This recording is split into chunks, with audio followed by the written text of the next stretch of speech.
Le onde, con le loro unghie laccate di bianco, insistevano caparbiamente nel trascinare la sabbia verso il ventre marino, spesso arrabbiandosi, spazientita da quell'eterno quanto inutile tentativo.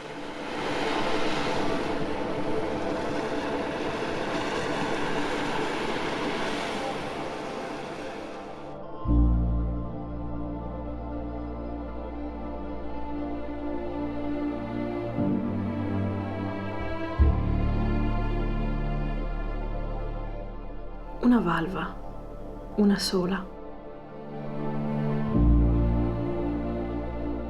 L'altra, chissà, starà rotolando sui fondali marini, sospinta dai capricci delle correnti, o forse, come miliardi di sorelle, già sminuzzata in tante piccole informi e insignificanti schegge.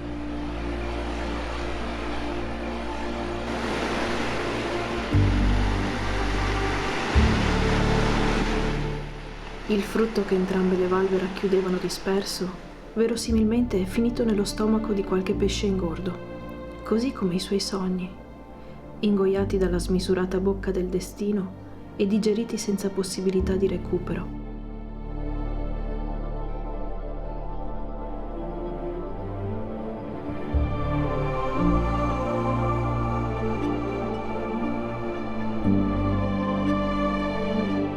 Conchiglie, così resistenti, così singolarmente uniche, eppure così fragili, così inermi, così indifese, come me.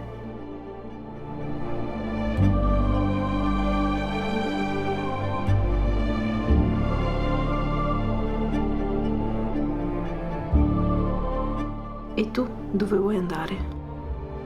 Prendere il volo solo andata per casa?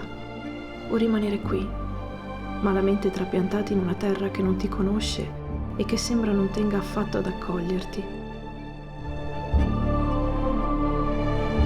Per il momento continuerò a rotolare sulla sabbia, a incontrare altre valve solitarie, conscia di poter forse un giorno incontrare un'altra valva un po' diversa da quella che mi ha lasciato, ma talmente simile a me da poter custodire insieme un piccolo sole caldo, luminoso, avvolgente, chiamato amore.